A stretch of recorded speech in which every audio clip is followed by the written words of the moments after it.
Hello, everyone. Thanks for pressing play. You're watching a brand new episode of Talking Comics, ExcaliburCCGTV.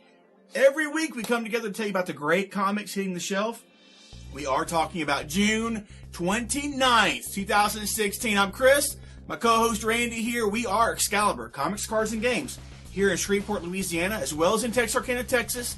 And you can always find out what's going on with us at our site, ExcaliburCCG.com. Follow us on Facebook and Twitter. The links are down below. Are you excited about this episode? I'm excited about this episode, but I would like to say thank you. Thank you to everybody who came into the comic shop and spent and, purchased awesome comics to read during the sale. Totally. Statues. It's been busy. It's been busy. It was busy. Oh, look. It's all good in future tense. But no, excellent turnout for the mega sale. We really, really appreciate it. And we really appreciate all of you, our viewers, subscribers, wherever you're coming from. We are right at the 1,000 subscriber mark. So if you're listening on Stitcher, iTunes, you come from a website that syndicates us, wherever, thank you. Share us, please, so we can pass that 1,000 subscriber mark, and I'll shut up for a while about it. But guys, now, MegaCon's over. And now for us and for our locals, the mega sale is over. I'm sorry, I got it mixed up with my next announcement because we have tickets for the GeekCon convention coming up here in August. We have the $20 weekend passes only. That's all that we have. We don't have single day passes, but we do have the $20 weekend passes that you can come in for all of our locals that are going to go to that con here at our Shreveport store only at this time. I don't know if it will change. Now, as far as I know, it's only weekend passes only at our location only, as far as I know. So there we go. You may ask, why do I want to go to this convention? Why do I want to go? Well, I'll give you a few good reasons. Now, here are the reasons that are the GeekCon's reasons for going. Okay. George Perez will be here. Yes. If you enjoy the terrible sci-fi movies, Sharknado, Tara Reid will be here. If you enjoy the awesomeness that is the Mistress of Darkness, Elvira, she will be here. Yep. So we're going to have a couple of really cool big guests there. Now, why else would you want to come? Guys, even though they don't say it in the name, this is, if Excalibur's there, it is a Comic Con. Exactly. That means we are selling comics. Yep. And we might have some never before seen in the store comics firstly available for you at the convention. Yes. So that's a great reason to be there because someone else might see something that you've been looking for and snatch it up first if you don't go to the convention. Yes, exactly. So, great reason. Maybe a couple of great reasons to go to the convention. Exactly. Last year was great. It was fun. Yeah, August 19th through the 21st, I believe, is what it'll be this year. Okay, because I wasn't 100% sure. All I knew was the month. Yeah. That's all I knew. So, now we have tickets, we will promote. Yes, totally. Finally got that sorted out. So, guys, thanks for the mega sale. Get ready for GeekCon. Now we're going to dive into some brand new number ones. And guess what, guys? There's no Marvel or DC new number ones this week. It's just not happening. But fifth week, so yep, fifth week. So, but we got tons of other great independent number ones that are shipping this week. I'm going to go ahead and start us off with Jupiter's Legacy, Volume 2, Number 1. Number 1. Finally, of 5. Thank you, because this has been like forever. Yes, thank you, Mark Miller, Frank Quitely are back, and Frank Quitely is like done. He's drawn them all. He's drawn every issue. They even posted a picture with all the pages at his feet. Just to boost confidence to everybody, retailers, everybody ordering this book that is supposed to ship on time for the rest of this story. So guys, it's back. We got the superhero offspring, Hutch and Chloe, are now globetrotting, forming a super crook team around the world to combat who or what. If you read the first volume, you probably have a pretty good idea, but man, the preview pages that I have seen from Quitely has been, I'm just like, please, I need this in my hand now. Yeah. Make it happen, somebody. So guys, that is back. Enjoy that awesomeness. Yeah, it's going to be good. Here is one to get excited about. Eric Powell fans, we have the new Eric Powell comic book, and it is not The Goon. It is Hillbilly, number 1. And Hillbilly tells the story of Rondell.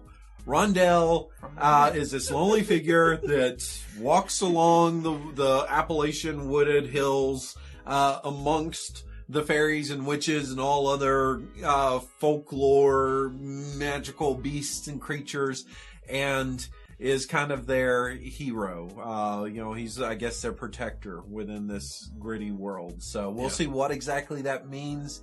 But it's Eric Powell that he has a diehard following. And I really enjoy his artwork. It's beautiful. He's kind of one of those where the writing, I think I'd almost sometimes rather see his artwork with someone else's writing. Right. Much like when we got to see his artwork with Jeff Johns writing on the Bizarro story arc in Superman back in the day. That was good stuff. Yeah, but what's the deal with this Albatross Funny Books? It's like he changes publishers. Well, he's been at a previous publisher before. Albatross, I think, was their name back in the day. Okay. And that's where he first, tried printing the good and everything, and then it got picked up by Dark Horse, or he went to Dark Horse, whatever. Okay. So he's told everything there, and I guess he's got the fan base now that he's able to kind of sustain himself with some things. That's cool. That'd be my guess. That's cool. I didn't know if it was his own self-publishing or stuff like that. I believe it is. Okay.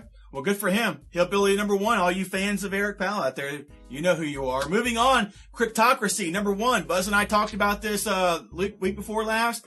Got a chance to check out the first 2 issues. Yes, I'm definitely recommending this. It's on my pull list. This is from Dark Horse Comics by Van Jensen, the writer and creator. And we got Pete Woods, who's done tons of work for DC Comics, on board for, both these guys have worked for DC, on board for this series right here. This takes a look at the 9 families who have watched from the shadows, believing themselves to be shepherding and manipulating whole societies as they saw fit. Nothing has happened that they haven't observed or controlled in some way until now, because now they are being threatened. And like we mentioned a couple of weeks ago, the first 2 issues were great. The whole setup, the artwork's been fantastic. The storyline was great for these first 2 issues to start off this story. There is somebody that knows about these families and is coming after them now and has the power to do so. That's what's throwing them off their balance. So very cool. Highly recommending it. Check out Cryptocracy this week. I'm about to destroy some names as I talk about this next one here. Do your best. I'm excited. Black Mask Studios gives us Jade Street Protection Services number 1. I believe this is a 4-issue miniseries here. And this takes a look at Kai, Seba, Nomi, Divya, and Emma. They are the bad students at this elite private college, magical college, or private school that is called Matt's Daughter Academy. And they happen to land themselves in detention, supposedly unfairly in detention. And when they decide to ditch class, they discover that Matt's daughter is there's something a little more sinister going on at the school than is what is believed, I guess, by the public. So they're not going to take it. They're not going to take it. Well, I do that because they talk about it's kind of like this punk rocker thing, and I'm going to give you some, Okay, there. That's what it is. I'm excited by this. I checked this out, and I don't. Katie Rex, I've seen, has been like editor with some stuff, and but I don't know that she's actually drawn or written anything. And Fabien Lillet, I think, is a new artist. He has an Instagram page, and I loved like his art is beautiful. Yeah. It's really cool. It has a lot of character to it. Very caricature driven with it, but and I hope it translates over. But I haven't seen like preview pages or anything. Yeah, it was just a cool issue that caught my eye when I was flipping through the previews. Yeah. Yeah, and Black Mass Studios has kind of, last year, they kind of took the industry by storm with We Can Never Go Home. Yeah. That Young series. Terrorist. Young Terrorist. There was a couple, the other current one, I think, is Black Eyed Kids. Yeah. I think that's them right now as well. These kind of cult hits. Well, they first started out with what was the Derek Robertson book with the gun on the heroin gun. Yeah, I don't know. They start out with some big names doing stuff, but they've traversed into like a little edgier and more out there kind of stories that everybody's kind of clamoring to see what's next. Yeah, so cool. This would be cool to check out, guys. So there you go. Especially all you Black Max Comics fans, check that out. Buzz, you might be in that group. Yeah. Guys, the last one that we're covering for this week is Con Man's Spectrum, #1 by P.J. Harzma and Sarah Stone. If you guys have seen the online series Con Man that has Alan Tudyk and Nathan Fillion doing that, this is the story of the fictional Star Trek-like, Firefly-like TV series those characters were a part of. Right. So, and if you guys have not watched Con Man, watch Con Man. I laughed so hard, dude. That was one of the funniest funnest and funniest TV series I have ever seen. Every episode. I mean, they're short episodes, an online series. Yeah. Every episode is like 10 or 15 minutes.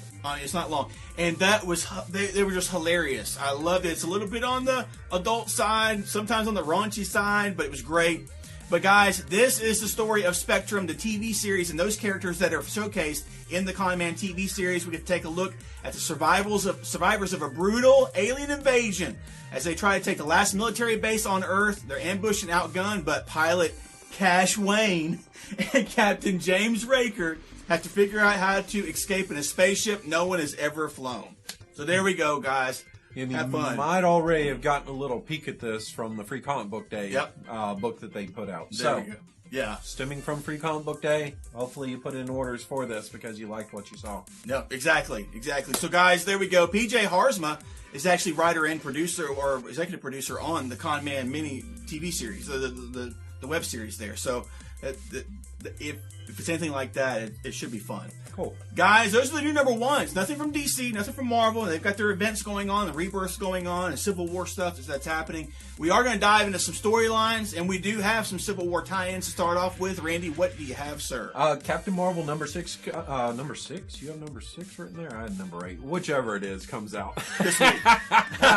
There's a Captain Marvel book. It's probably 6 that comes out. And Carol has had a couple of things happen, tragedies that have hit way too close to home here.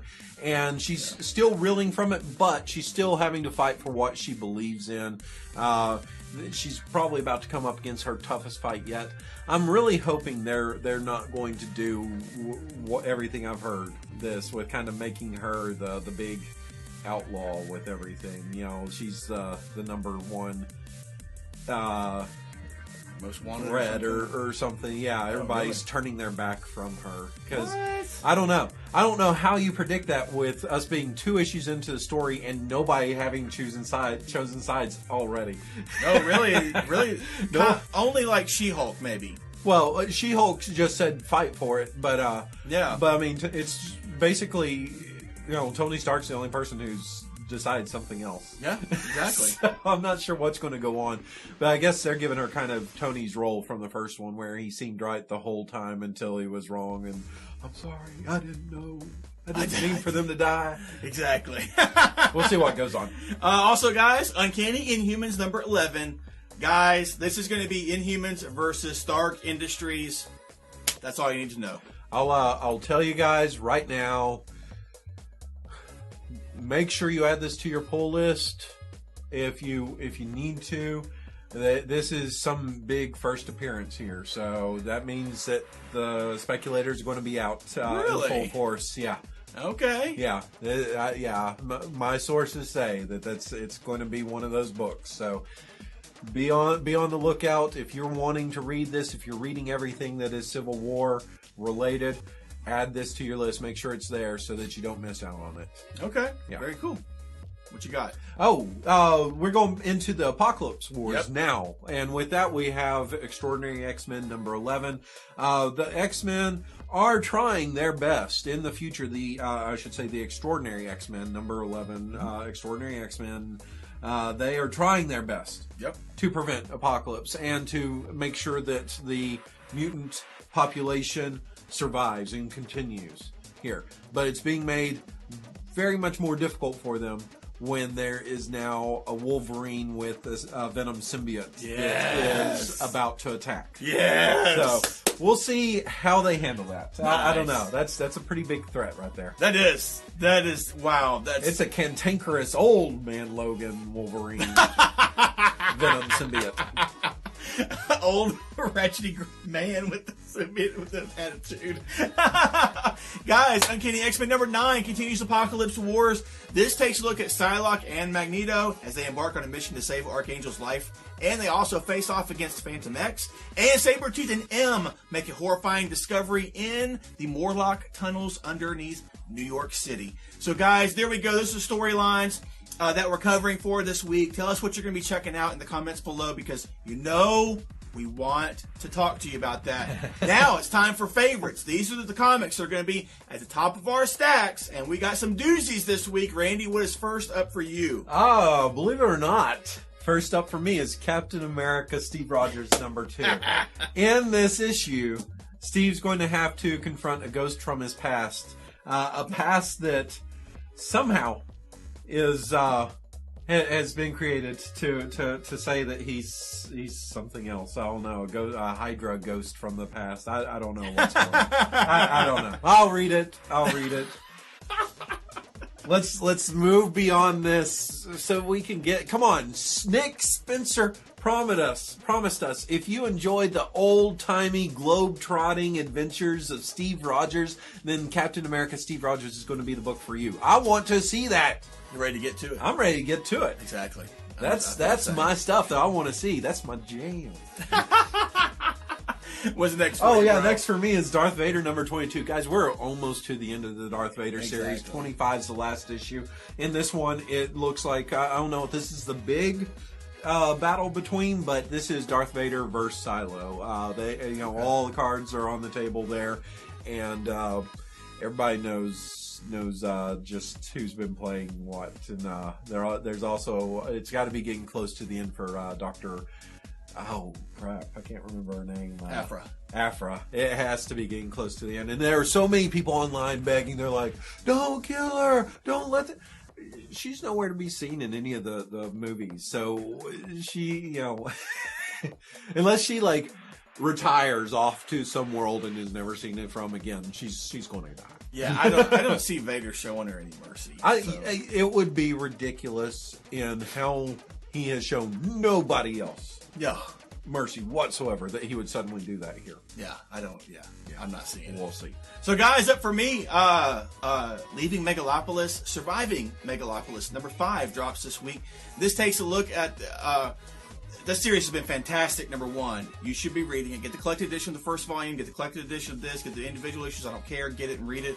But this issue, we could take a look at a reunion against the backdrop of the terror that's going on inside this city. And Southern Belle makes the brutal death of Megalopolis' last true hero her personal mission. These characters are so twisted, dude.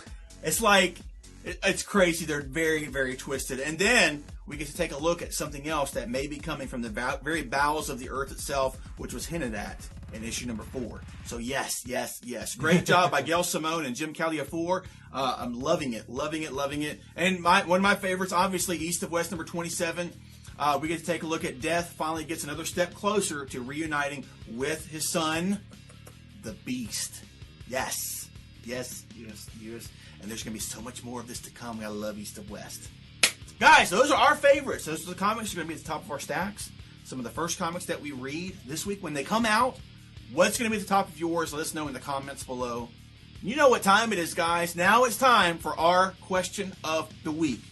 And with there is kind of a theme this week. We got Darth Vader wrapping up because it's only supposed to go to 25.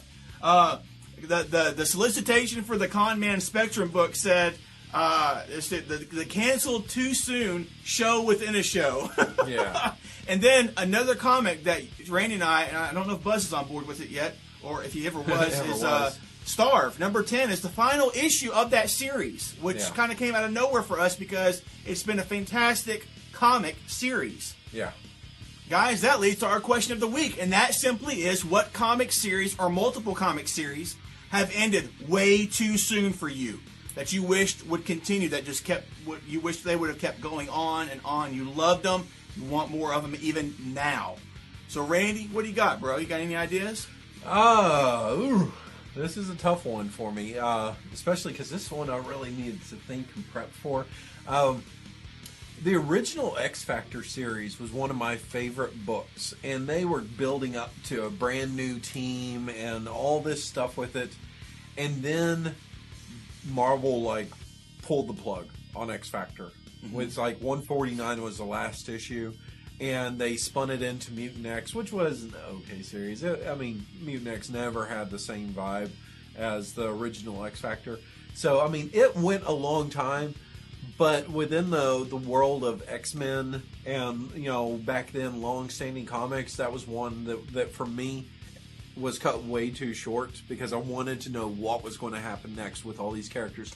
And then you got some twisted version of all of them within the Mutant X universe there. That's one of those that comes to mind almost immediately. Although Peter David did come onto the book and give us an amazing X Factor run with the Matrix Industries or X Factor Industries, whatever they wanted to call it there. The other one, this is going to be one that I don't know if you or many of you out there are going to know about. Okay. I loved a book that came out from Dark Horse, probably mid 2000s. That Stuart Moore was the writer on it. Okay. And Jerome Opeña was the artist on it. Yeah. It was called Lone. And Yeah. it was a post-apocalyptic Western. Right. And it was a fantastic comic that I think ended up only going like 7 issues. And it was like, who took this away from me? This was kind of my joy here. Right. And they've kind of given me something like that in East of West. It's not the same story by any means. Right. But it's a nice little treasure, especially for those of you that really love Jerome Opeña's art. Yes. It's a very different style that he has here, and I actually prefer his old style to the new stuff. The new stuff's good, but I loved his old stuff. Yeah. That's one of my favorites. Was it as good as the stuff that he did on X-Force with Rick Remender? Oh, I liked it more than that. Okay. I liked it more than that. It was a little more cartoony. The lines weren't as clean as what they are. He really has cleaned up his line work, and maybe has a better inker that is it's sharper or something. But there was a different style to it. Was it similar to what he did with Rick Remender on the Punisher series they launched, where the Punisher faced off against the Sentry in the first issue? Remember that? Oh, Lordy. Was that In the Blood or whatever it was? It was one of the. It was a relaunch that they came on board for, but that's still opinion. But no, that was. I remember that. That was a really good series, and like I said, I think about 7 issues.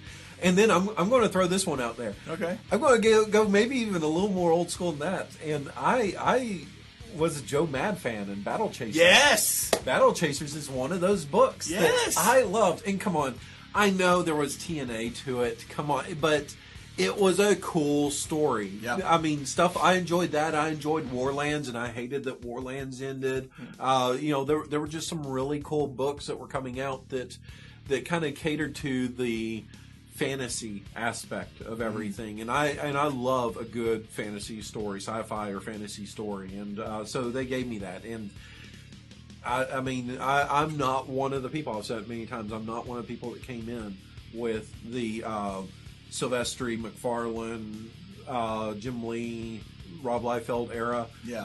Their art just really doesn't do anything for me, but I came in at the time of Ramos and Campbell and Joe Mad. Right, yeah. And so there's a little soft spot, and there are times where I look at the stuff and I can at least admit it's like, come on, guys, what is this?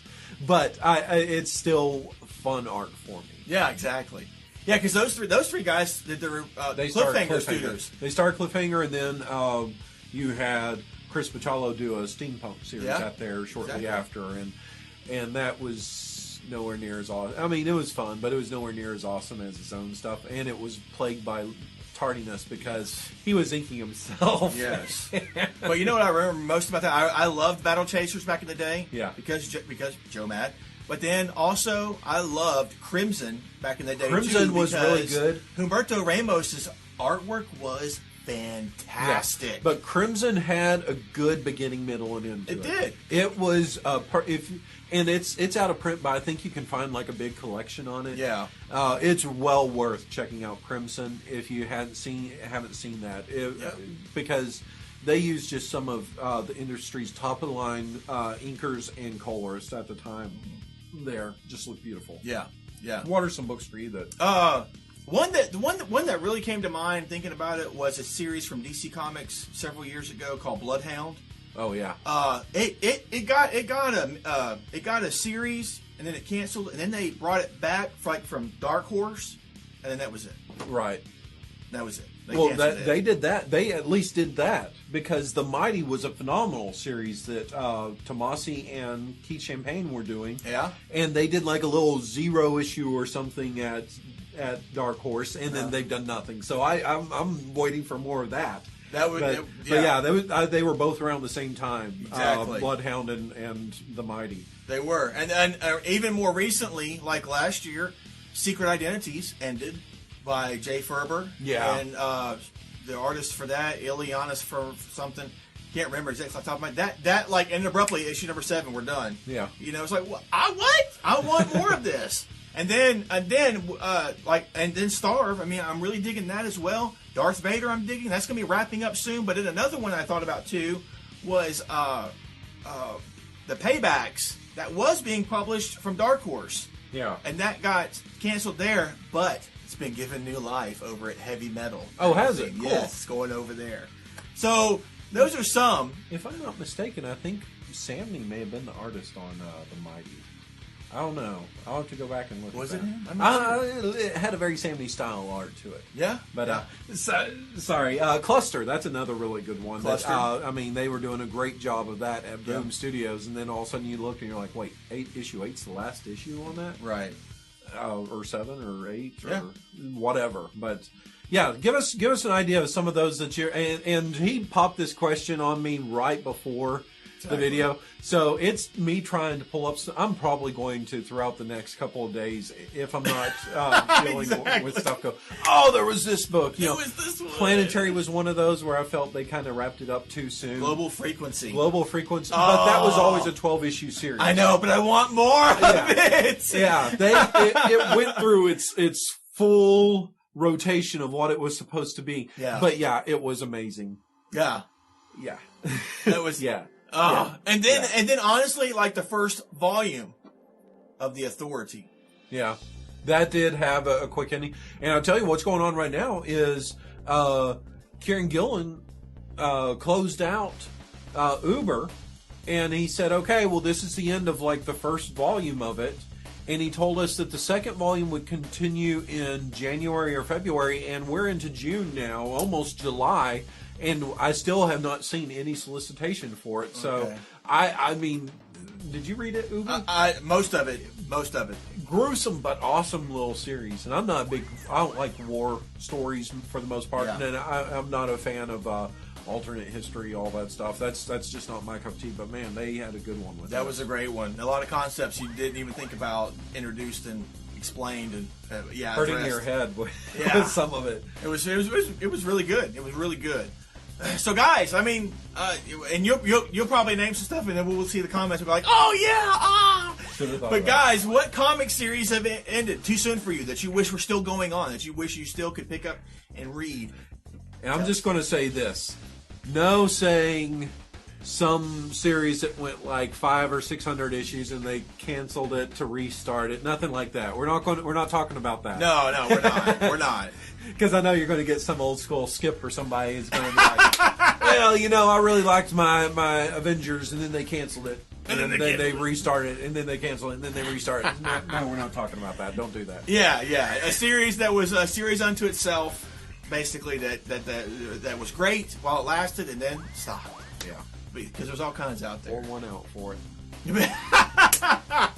So, guys, that's it for this week. Anything else to add, sir? That's good. All right, guys. I need sleep. I know, seriously, right? Thanks for watching, guys. We really appreciate it. If you have a moment, give us a thumbs up. Be sure and share the video. We really appreciate that as well. Thanks for all of our new subscribers. Thank you for being a part of the community and just joining us every week. We have a great time making this video for you guys and interacting with you guys on YouTube and wherever else. We really, really appreciate it. So, guys, until next week, thanks for watching. Take care. Read some great comics. Leave us some fantastic comments down below. Let's talk about the comic series that ended too soon for you, and we will see you in our next video. Bye-bye.